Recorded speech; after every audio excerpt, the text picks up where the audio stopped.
So for me, there was this period when I was a bit struggling mentally, and so it's funny. So I was at that time going through. I was watching this channel, an American channel. It's called A&E.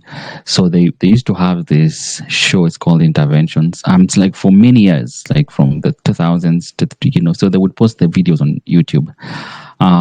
Interventions is when people who in the West or even Southeast right now, there's different forms of addictions. Like there's really hard drugs. Where people, those killer hard drugs.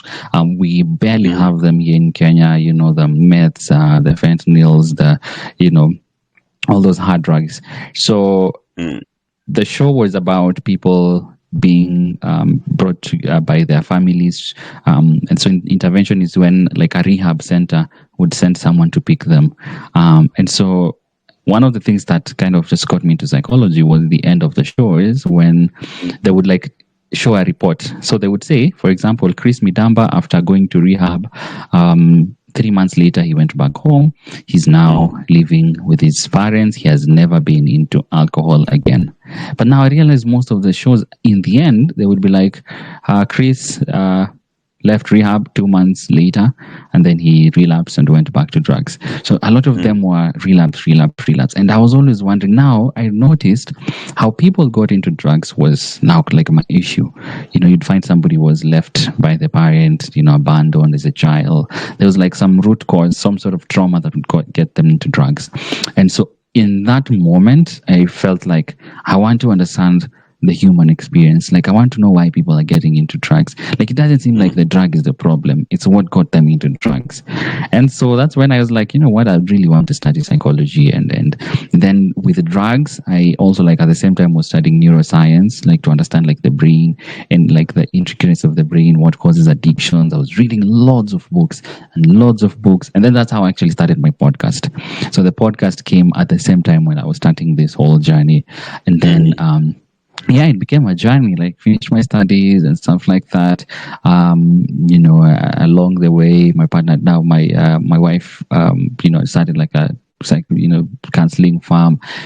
We also registered together, and then now it kept growing and growing. But now still in me, the whole idea of understanding why people are getting addicted and psychology was still growing and growing through the podcast, also the content that I was doing at that time. And now that the podcast has also evolved, the content that I do right now is still more on addictions and just the human experience, understanding things. So I realized like I wanted to be the one. I didn't want to be a mental health advocate. I wanted to be somebody who, now I work in a counseling firm, therapy, providing all this counseling. But I wanted to be one who shares not necessarily my personal experience, but I realized that a lot of people need information to help them make informed decisions.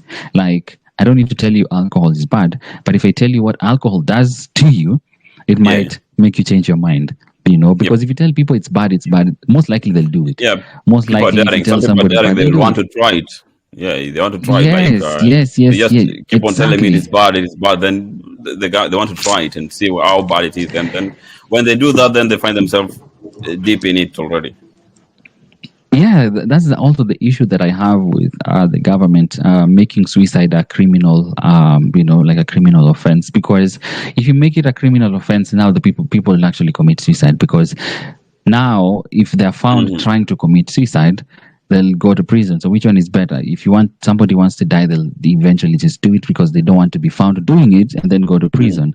So the best thing is share with people why it's you can turn your life around, why it's important. So I decided to mix now everything, the neuroscience and psychology, and then I would put them out as a podcast to help people make informed decisions. So that has been my journey until there now. I mean, my 8 to 5 is around the office with administrative staff and pulling the vision of the organization. But once I'm done with work is you see my microphone and stuff like that. I still recording and still making sure the information is out there and it's going as far as it can, as it should go.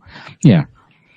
Actually, our work as people in the media sometimes is to keep on shouting, to keep on shouting until the information is well received and heard, and you create an impact.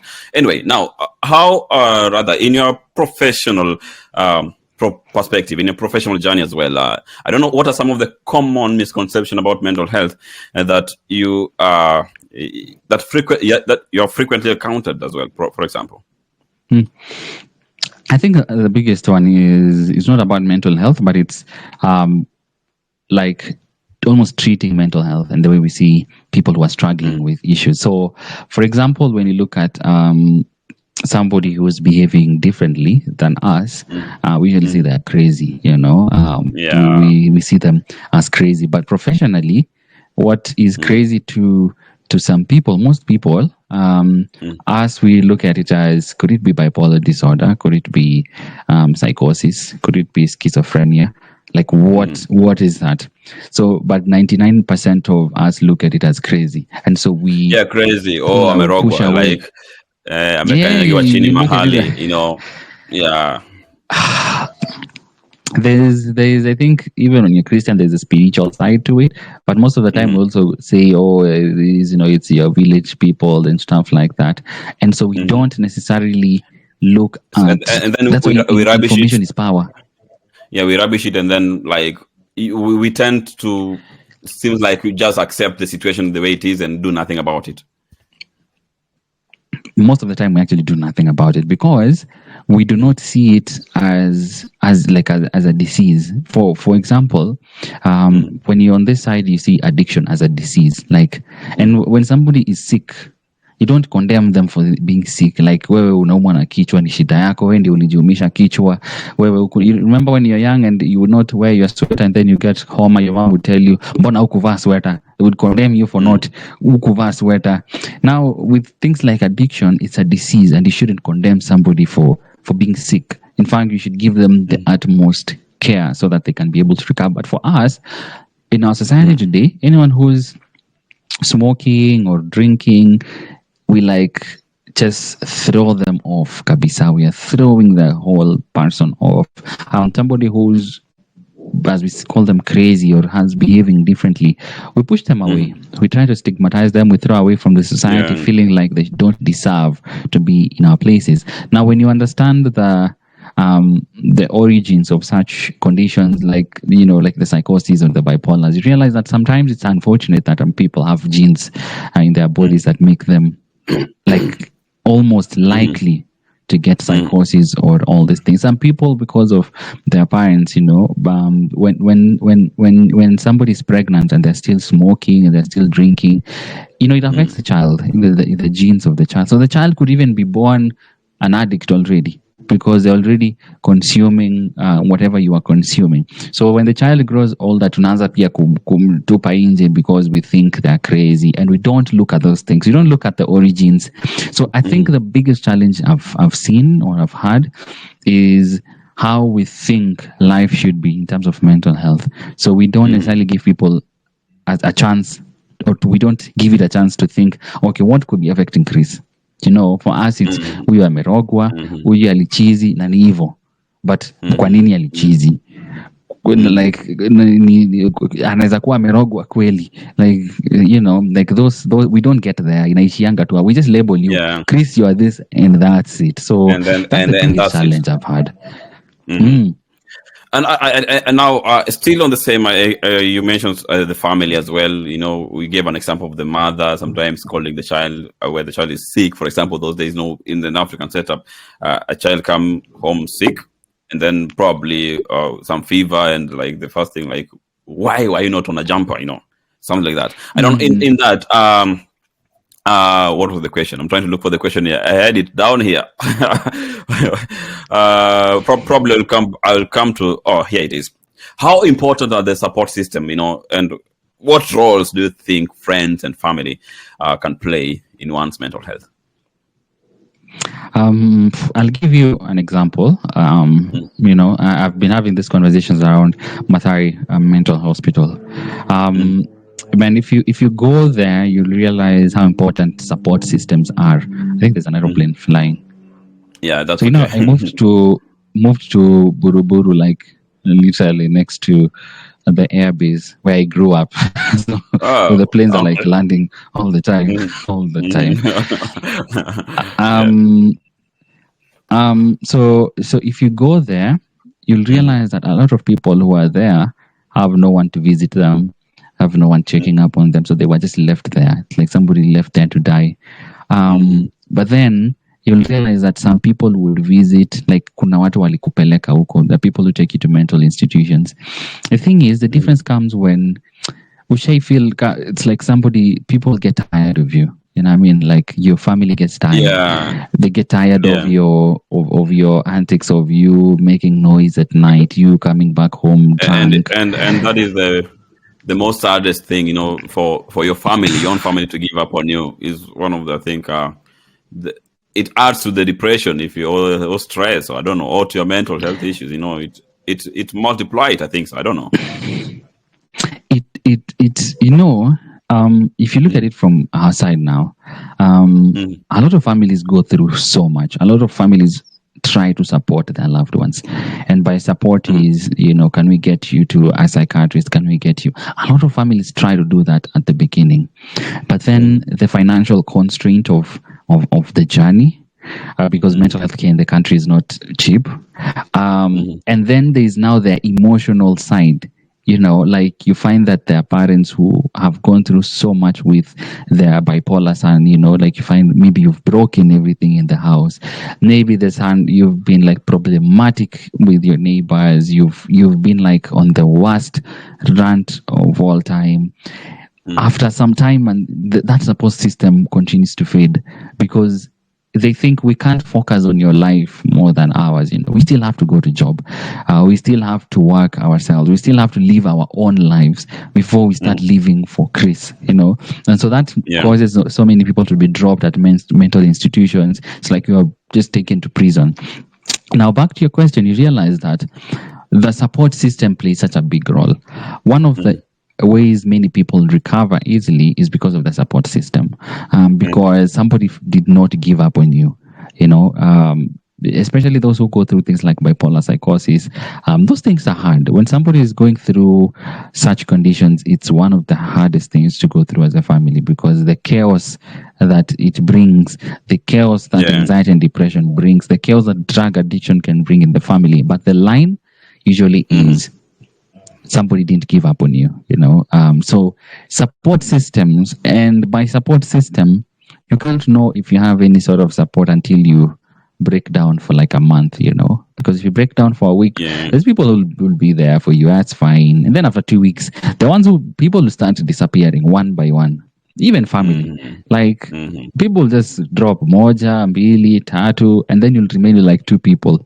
So those two people will play such a big role if they just mhm, stay there next to you, and tolerate you with your weaknesses, and then understand that it's not, kurogwa ama ulichizi. When you understand mental conditions better through even science, you're able to see that mhm, it's this person will be better. Tukimpatia madawa, akimeza madawa faithfully, this guy will be okay, this guy will be okay, this guy will be okay. So support mhm. system, man, I think that's the most important part of recovery for anything. Absolutely, absolutely. I don't know. Yeah. Are there any kind of uh, the emerging trends, emerging treatments in the field of mental health that you think are promising? Um, I think there always changes now. First thing, I'm going to take you like to research on mental conditions and disorders and stuff like that. Every single like 2 3 years, there are researchers in the labs, there are psychiatrists, with doctorates who are trying to discover, like, let's say for example, bipolar disorder. As years Mm, go, we are yet to know like the exact reason why people have bipolar. Like we can't point out to one thing. So that means mm, research is still being done. For every condition, anxiety, depression, research is still being done on why these things happen. And so on the other side, when it comes to treatment plans, something that is emerging, things are always emerging. Science is still being put together on why things happen and how to treat several things. So you'll mm, find that for conditions like psychosis, there are meds which are still being discovered. Yet to put down like exact one which is best, even antidepressants, which one is best, because again, it depends on how the person is. So it's not easy to say which one is really interesting. I think the one that I've found to be growing and evolving more is therapy and counseling, because that is also a treatment plan. Most people don't see it as a treatment plan. It's actually seen as a treatment for certain conditions, like just sitting down with a counselor. Now, therapy is evolving the way like our company does virtual therapy, so we can do session with somebody who's in Australia right now. So that's an emerging trend. Like it's an emerging trend in like treatment plans, so that does not involve any medication, but it's growing. Like counseling, even in Kenya we have so many clients who come for therapy and counseling, so that's emerging, that's growing, that's really fast. In other conditions like medically, it's hard to say if there's any that is coming up, because most of the research goes into why, like why if we find out the whys of every mental health condition, it's easier for us to know how to treat them. So for now, you'll find that there may not be like new, treatment ways of treating, even with other conditions like cancer, because most research is being put on, let's understand cancer kwanza, let's understand these things, because if we know how it works, we'll probably easily find the solutions for it. So far, I think the one that I felt and I feel is growing faster than anything else is counseling and therapy. That's the one that I would say, man, like it's a treatment plan that is working perfectly for many people, and it's evolving sana. Yeah.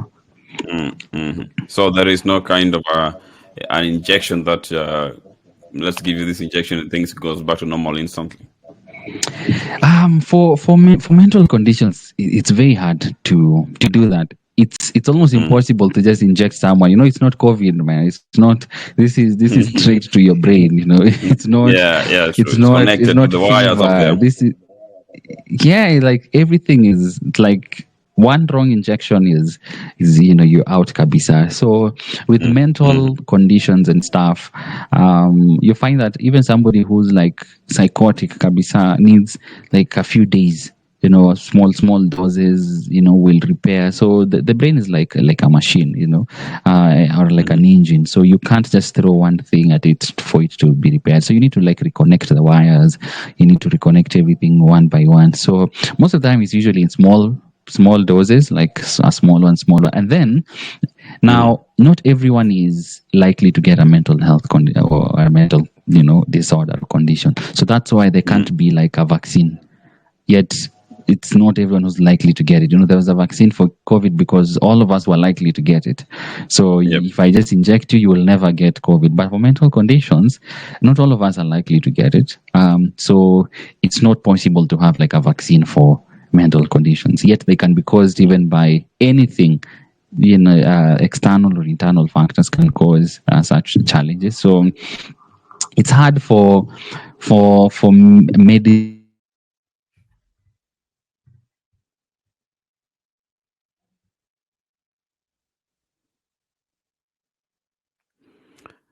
All right, seems my guest Moses Kuria has some problem with the internet, but we're gonna try to see if we can connect again with him.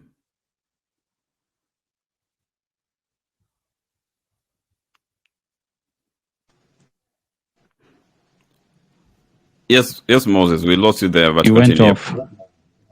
Oh, sorry. Oh, okay. Is it me who went off? No, it is you because I've been here. Oh, okay. Oh, I also saw it was the same. Okay, so Yep. yeah. Okay, so I was saying, just like COVID, we can't necessarily have like a vaccine for such things. So it's hard to actually say what is more trending, what is possible. In fact, for mental conditions, it's even hard to advertise like medicine. You can't like the way painkillers are like advertised on TV. Money, it's hard to put it on TV and say this. If you're feeling depressed, take this. It's such like a fixed sector that you need like the best specialist. You need a lot of care for you to be given such medicine, because for painkillers, you just take them, and even if you're not feeling anything, you'll still be fine. But one wrong thing, you think you're depressed and you take a pill, then it could turn into something else. Absolutely, absolutely. Now, in your professional perspective, what are some of the biggest barriers you think people are facing when seeking mental health care, and how can these barriers be overcome? There's only one barrier. I think there's just one, and the one barrier that's the biggest is the stigma around seeking help. That's it. Because if you break down that barrier, finances will not be a problem. Because first of all, if you think going to counseling is expensive, there are free services from the governments where you can go for counseling. So it's not about like it's about seeking help. The stigma around seeking help, that is the biggest barrier to mental, even the research that it needs to be done. Because if more people come out and say, I'm struggling with this, then researchers can do more research. Now, researchers are struggling because like the people who come forward with conditions are less, So the biggest challenge is the stigma, or the barrier that we have is just the barrier around seeking help. A lot of us, feel sad and depressed for a day, and we feel like we don't need to go forward and get the help, so we stay with it, and it just pushes us down for the rest of our life.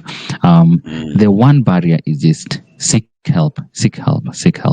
Now, why is this so? Is because in our African society, it's so hard for people to accept that I can go and get help for my mental health condition. First of all, mental health is like an abomination in the African traditional society, and so it's going to take so many years. It's a taboo, kabisa. So it's going to take so many years for us to break that pattern. There's also the pattern around, like us as men, where we can't say we are not okay. Because we are built in a way that we should not say we are well and stuff like that.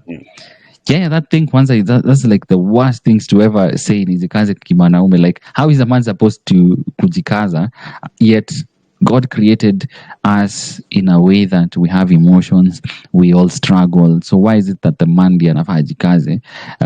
Women, research says that women can easily seek help when they have to, but men, it's so hard to. Yet we're all wired the same. We're all wired to have emotions, but for us men, it's like we hide because we are the leaders in families and everywhere. We try to hide, and then we're the ones who suffer more. Because I can tell you for a fact, at our organization today, 90% of the clients we have are women. There's only like a few men who come for counseling and therapy and stuff like that, and I am like so happy for those men because they can go out and spread the message, and they've been better. My dream is to have more men, like a 50-50. I would want it to be a balance of 50-50. But now the problem is, how do I break that barrier to tell people that it's okay? But we can do so through such forums, where we can tell men it's okay to open up to say you're not okay. Okay, to worry, it's okay, yeah. We could say like there are 10 barriers.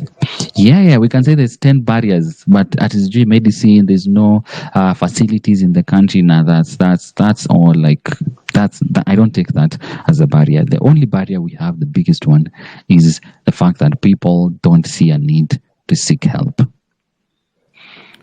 People don't see a need to seek help, I tell you. And probably as we start winding down, what can workplaces, for example, because people, I know many probably are jobless and many as well are working, but what can workplaces do, or in what ways can workplaces better support the employees' mental health, and what initiatives do you think can work well? I don't know.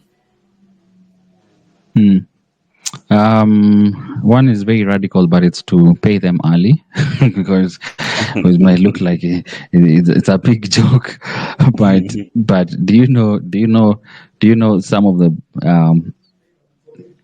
the many mental health challenges that people face involve finances, like Yeah. when you haven't paid your rent and you haven't done this and this, your challenges, they can easily make you feel depressed and stuff, especially in workplaces. So in workplaces, most of the time it's financial, when there's a delay in payments and stuff like that. So companies can try as hard as they can to pay people.